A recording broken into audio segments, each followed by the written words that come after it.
than light. In the structure of ordinary matter, there is very much space between atom nucleus and electrons and between atoms and molecules, space more than 99% of volume in ordinary matter. But it is different with compressed matter. In compressed matter, space almost or equals 0%, and matter almost or equals 100%. So, cosmos that contain space almost or equals 100% have no power to prevent compressed matter to flee faster than light. Einstein's special relativity equation is meant for space, time, and light. A thing must contain space and react with light in order to conveniently suit special relativity equation. An ordinary matter where it contains more than 99% volume of space and reacts with light is excellent for special relativity equation. Again, it is different with compressed matter. In compressed matter, space is almost or equal 0% and compressed matter doesn't interact with light, as light does interact with ordinary matter like to pass through and to bounce from ordinary matter. On the contrary, light doesn't pass through and bounce from compressed matter. And again, special relativity equation doesn't have power to limit the traveling speed of compressed matter.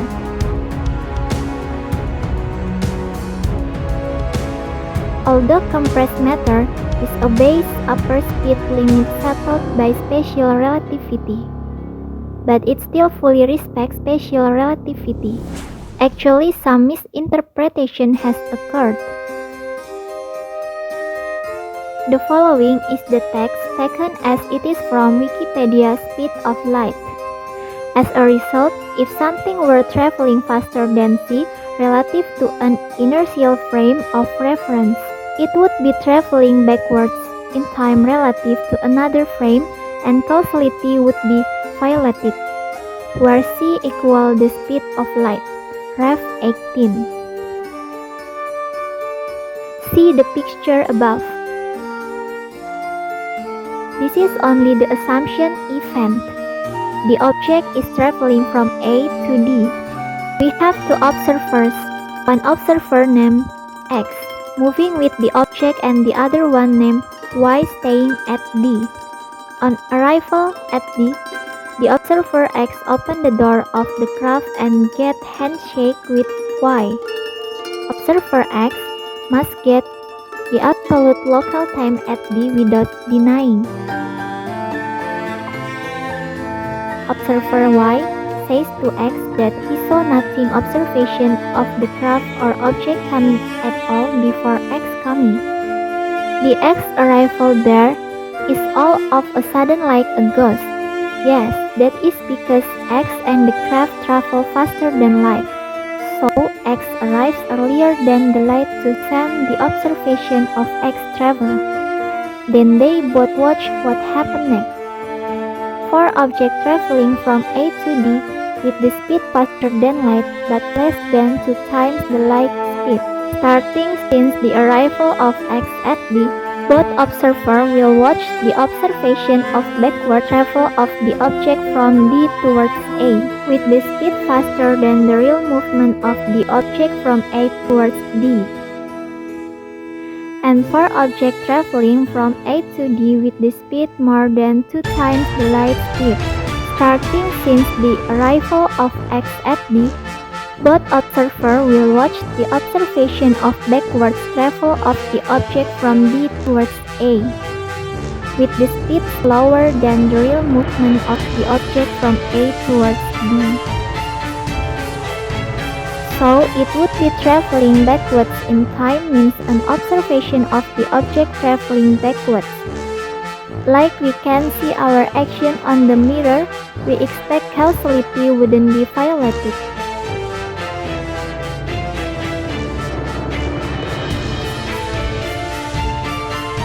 Cosmos Object Dynamics.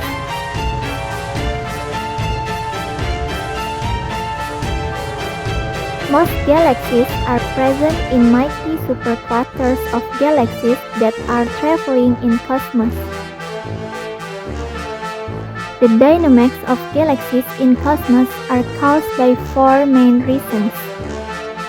1. Pushing force of dark matter to cause superclusters of galaxies to continue to spread in cosmos. 2. Gravity of universe core that attracts mighty superclusters of galaxies toward universe core. 3. Gravity of neighboring superclusters of galaxies to cause them to combine. 4. Galaxies dynamics in mighty superclusters of galaxies and random cosmos events like difference density between cosmos area, influence of dynamics of superclusters of galaxies to the environment and other events at cosmos. Pushing force of dark matter is responsible for cosmos objects to scatter throughout cosmos. This is the main reason of most cosmos object redshift. Nevertheless, except the gravity of neighboring superclusters of galaxies at our local space, all these reasons tend to also give redshift.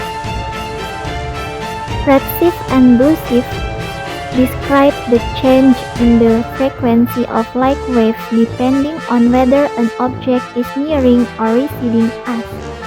When an object is receding us, the light from the object is indicating redshift, and when an object is nearing us, the light from the object is indicating blueshift. So, cloud and rain model has no problem with most cosmos objects redshift or connected to Hubble's law. Against the statement that it isn't objects that are traveling, it is space which are expanding.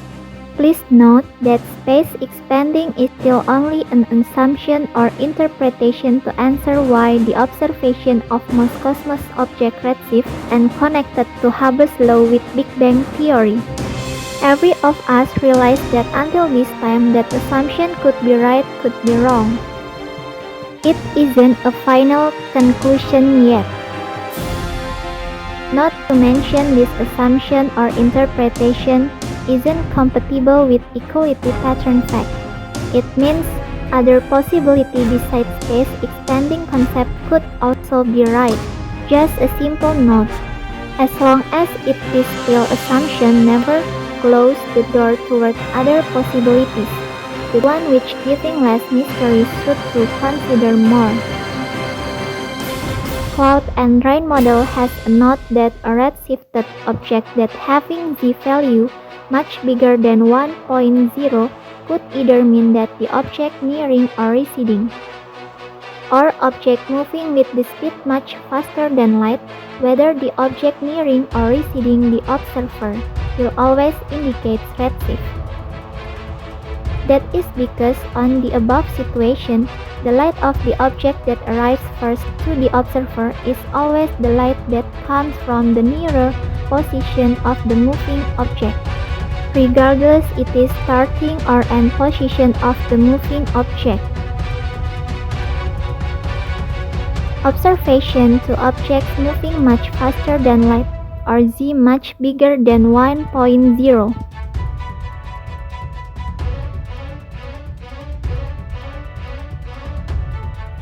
This is just a simplification to objects travel faster than light that we observe from our galaxy or post MW. See the picture above, then take a point X where the angle of x1, x, MW equal 90 degree. Distance x, x1 equal 3 times x, MW and x, q equal x, x1. This is just a simplification.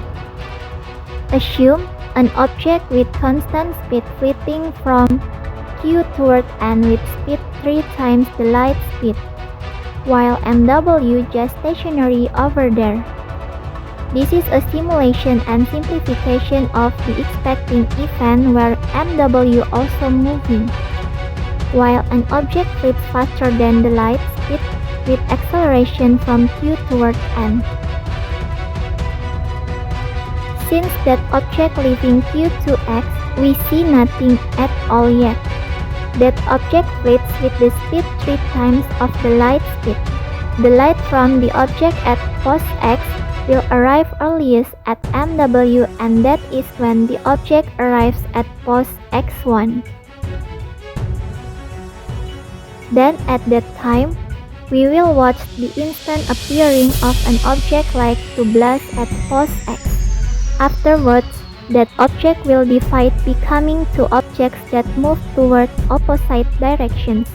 One object will flit towards N, while the other one will flit towards Q. At the moment we observe that object on pos X, the light that comes from that object at pos Q just arrives at Q2. The observation of the movement from X to Q is unreal. It is just like a shadow. The real movement is that object travels from Q towards X, which we will never get this data if we use redshift observation, just like for the redshift Z less than 1.0. But the redshift we get with this unreal movement has been highly amplified. The Z value for the unreal movement from pos X to pos Q is significantly so much higher than the real movement from pos X to pos X1. And this situation is so much to correlate with the identification of dark energy. The misinterpretation of the redshift reading for objects traveling much faster than light, as described above, could be the amplifier of the identification of dark energy for the era after around the year 2000. The trap is coming from the grasp that nothing can travel faster than light. Actually, only ordinary matter cannot travel faster than light.